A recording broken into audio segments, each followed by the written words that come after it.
But how much money do people send in to you? The donations are €5 per month. Okay. Many people, they give a one-time donation for a year, like €60. I mean, all kinds of numbers. Some pay €20, some give €200. Yes. I like those numbers, but I don't like the lowest number of €5. And I'll tell you why. In almost every organization I've been involved with, the number they choose is the number you can get out of an ATM machine. You put your card into that machine, out pops a 20, you go out and buy several drinks. So if you tie it to something like that, something that people spend automatically, it's not so high, actually. The rats are now a proven technology. Apopo can't continue to rely on research grants. So my next challenge should help them plan for a more financially secure future. One of the things I've been thinking about making as a long-term objective for you is to develop an endowment for Apopo. Can I stop a bit? Yes.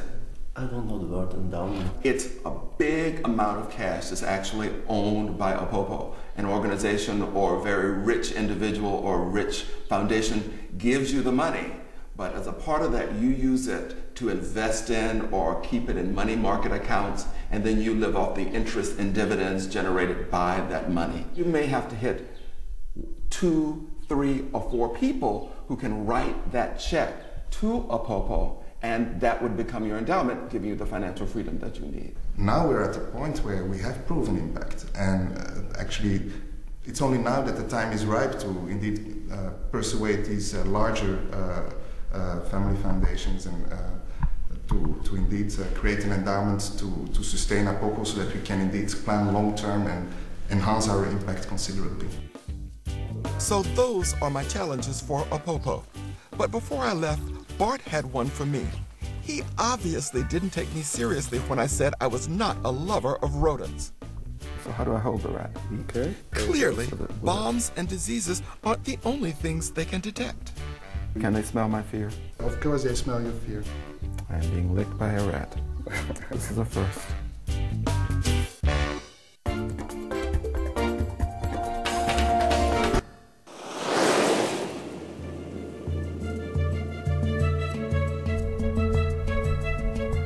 It's 6 months since I first met Bart and his rat-based landmine clearing business. Now we're in Mozambique, where the rats I saw being trained are now being used in the field to find these brutal weapons.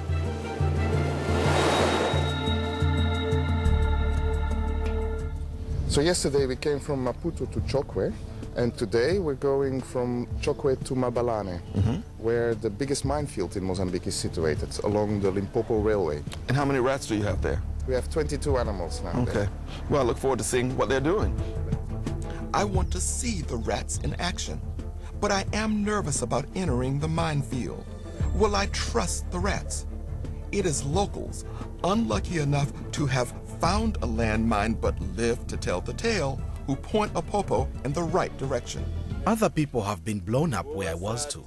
I'm the 4th person being blown up in the same area. So I showed Apopo where it happened.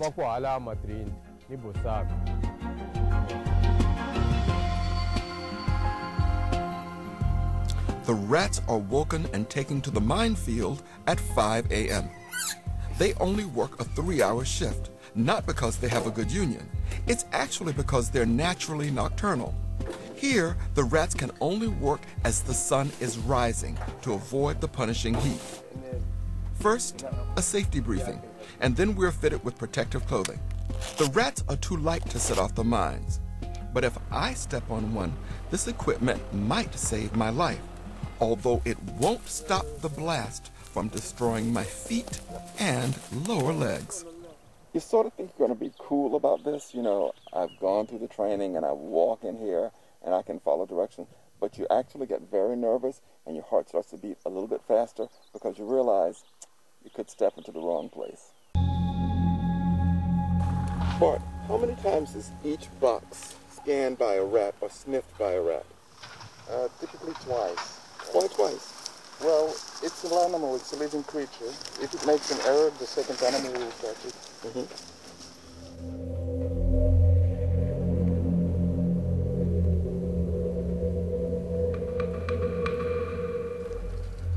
Bart, That's one of the boxes cleared. When you see that happen, how do you feel? Relieved. This is area that villagers can use again. And square meter after square meter, we open land and create the necessary circumstances for people to develop. With each meter, the rats are returning the land to the people, where they can collect wood, graze their cattle, or simply walk without fear. I wanted to talk to Bart about what had happened since we last met. Bart, 6 months ago, I gave you 2 challenges. The first one related to your donations and the amount it costs for people to sponsor a Hero Rat. What have you done with that? Most importantly, probably, is our new site adoption, which is meant for corporations and organizations. They can name a rat, Bravo. the name of their organization, and well, it costs 6,000 euros, but it also gives a financial return to the corporation itself because it's a tax effective. Bravo, bravo, that's really, really good. Well, it's a step in the right direction. Exactly. And what about the endowment? I suggested that you set one up for the company. What progress have you made on that? Well, let me tell you, we were very lucky. Shortly after we met in Tanzania, we happened to be invited by Credit Suisse to give a demonstration of our Hero Rats in Dar es Salaam. And, well, this resulted in a financial partnership with Credit Suisse. I get chills. This is good. So we opened an account in Switzerland, and people also can give there in a tax-effective way to Apopo. And this will build up this endowment, and Credit Suisse is assisting us with the investment portfolio for this endowment. Free investment management for the endowment is fantastic.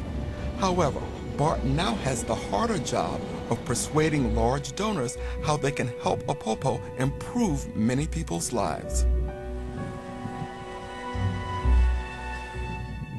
Perhaps the best argument is the efficiency of the rats.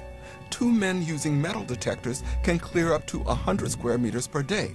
But using rats, 2 men can more than double that. Rats are better at detecting mines with very little metal in them, and they don't get distracted by rusty cans or other random metal. These are fragmentation mines, found in the minefield I was in. Now rusted after years of lying in the ground, these horrific weapons still contain a deadly charge.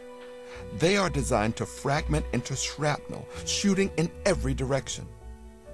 Most mines are designed to maim, but these are built to kill. My protective equipment would not have saved me. What must it be like living so close to such deadly ground? I went to meet December, who, like so many men his age, is a veteran of the Civil War. Now a charcoal producer, he lives just meters from the edge of the minefield. I'm told he knows more than most about landmines. I was a soldier. I planted the mines, so I know where they are. I was doing my job for the government. It's what we're taught to do. Did you ever imagine that they would be around today to hurt people?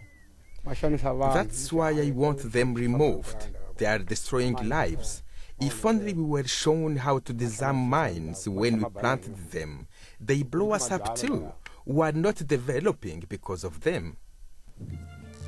December now works with Apopo to show them where he planted mines.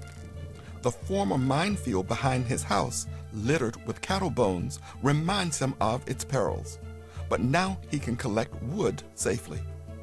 Electricity lines destroyed during the conflict are being rebuilt. The town of Mabalane will have power for the first time in decades. With so much at stake, even fully trained rats are constantly assessed to ensure they can be relied upon. And with so many landmines still to be found throughout the world, we could be relying on them for many years to come. Momai is finding the scent. He gets it well, no problem. The difficult one is Timo. Timo is not doing well here. He almost had a day off today, but that's his way. The rest of the guys are doing okay.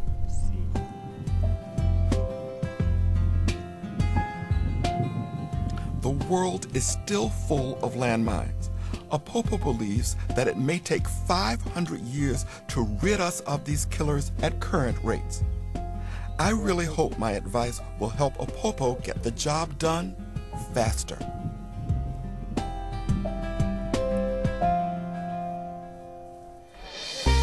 Next time, I'm in Malawi, discovering that there's more to beating HIV than just drugs alone.